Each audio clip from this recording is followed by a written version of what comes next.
Hey y'all, welcome back. So this week, you're getting 2 episodes. I always try to keep it informative on here, and I know that last episode was just an embarrassing moment from my life. And so let's talk about something that is interesting about the law, or maybe not interesting, something that I consider an injustice. Let's talk about the bail system. So for those of you who don't know, bail is basically money or equity in a home or some type of asset that you put up for the court to show the court that you are serious about returning on your court date.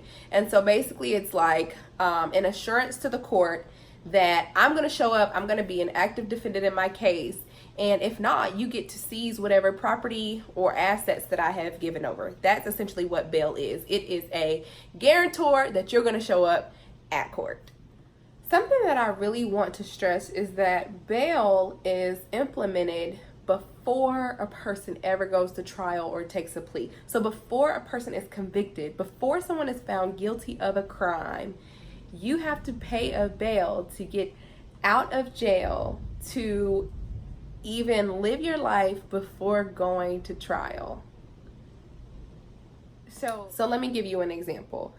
Let's say you're speeding down the highway, you get stopped and pulled over, your homie was smoking a blunt in your car 2 days ago and it still has a very slight faint scent of marijuana. You are now being told that your car has an odor of marijuana, and the officer wants to search your car, right? That's usually the scenario. Maybe your homie smoked 2 hours earlier. Want to search your car. Well, you got a little bit of weed on you too because you was planning on rolling up later. Let's, just for example's sake, let's say that's what happened. And so you get caught with a little bit of weed in your pocket, right? And they decide to arrest you and take you to jail. You get a bail set by either the magistrate or by a judge, right? So your bail is set. You have to pay X amount to get out so that you can appear at your next court date. That's what happens. And a lot of times what most people do is they get a bail bondsman who will pay the amount, so long as you pay the bail bondsman around 10% of whatever the bail is, and you get out of jail. Well, let's say that your bail is $50,000. Now, maybe not in the marijuana case, but I have seen just this week a $500,000 secured bond on a non-capital case. Like, I have seen some crazy high bails being set, which, there's no rhyme or reason to it in my own personal opinion, because bail is a discretionary matter for judges. So let's say your bail is set at $500,000. You are now responsible for paying 10% of that. Well, what if you don't have 10%? You are stuck. You will sit in jail and await your next court date. And if you are in a county where, like I am, where I practice, sometimes justice can be a little slow. I have gone to court and there have been 3 and 4 continuances on a case, and cases are continued about a month out. So you're now in jail for 4 months awaiting trial for something where you could potentially be found not guilty on. I had somebody ask me last week what happens to the person who's found not guilty. Like, what do they get for spending that time in jail? You get nada. You do not get time back. You have life wasted. 4 months. I have even seen people awaiting trial for 3 years. 3 years awaiting trial, and that person cannot afford bail. So they are sitting in jail. They've been in jail for 3 years now. Family has missed out on their life. They've missed out on growth. Not in prison, no, sitting in jail because they cannot afford their bail. So now you can see why sometimes it's called debtor's prison, because it's not about innocence or guilt. It's about how rich you are, and do you have the amount of money that it takes to get you out of there and hire you a lawyer to fight for you.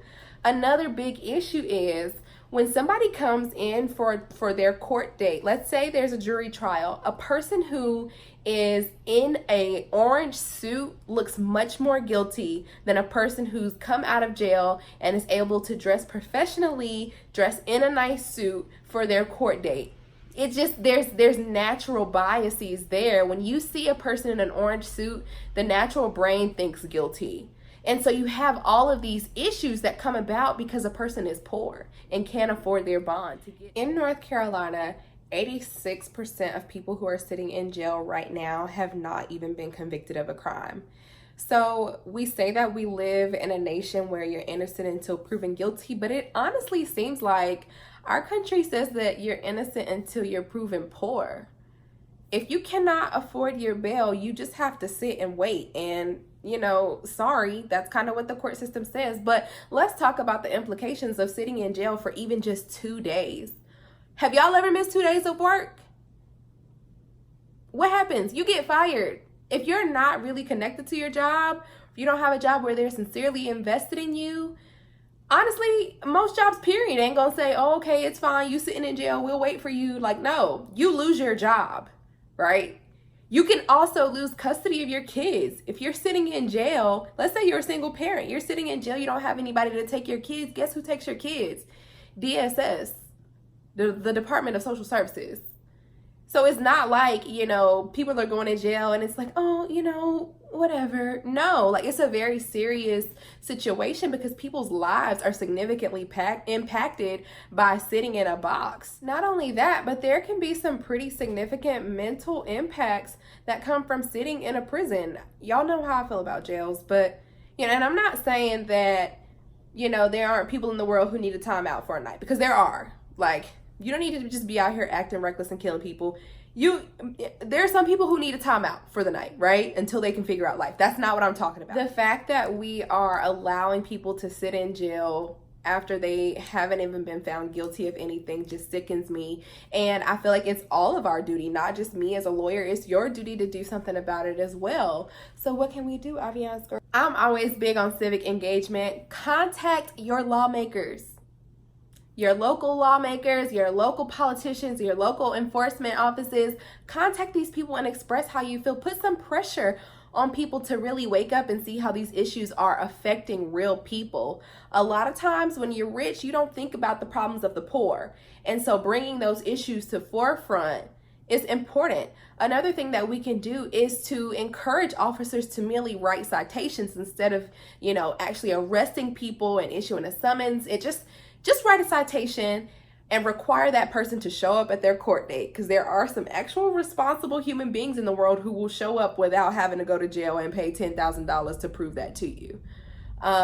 So there's one way that we can fix it. Just put some pressure on officers to say, listen, let's just issue citations for nonviolent offenses. A person should not have to go to jail for months at a time for having a little tiny bit of weed on them. Let's just be real. Like, yeah, it's just not realistic.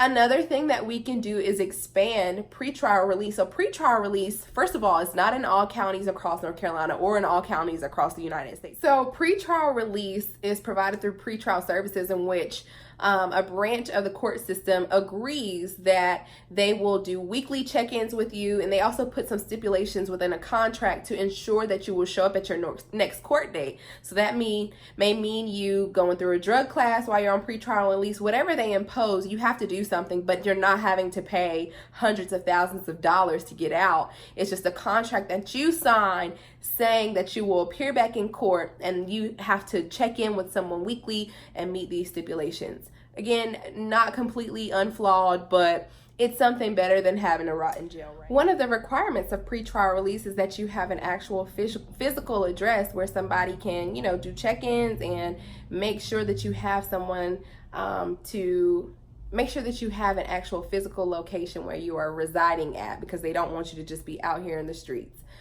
One of the issues to that is everybody ain't got somewhere to stay. There are actual homeless people right now who are tied up in the criminal justice system more than what you would actually believe. More than what you would believe.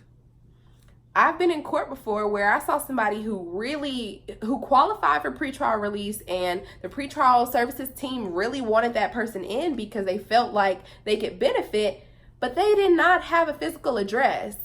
Now, the way God works is he's so good. Somebody in the audience who didn't even know this person raised their hand and said, you can come stay with me for the week until you get your next court date.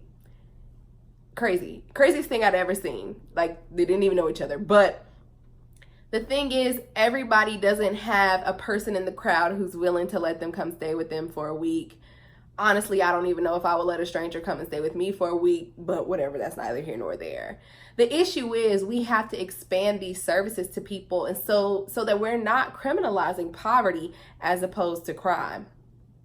There are a number of ways in which we can get involved in our communities and support people and organizations who are already working to end the cash bail system.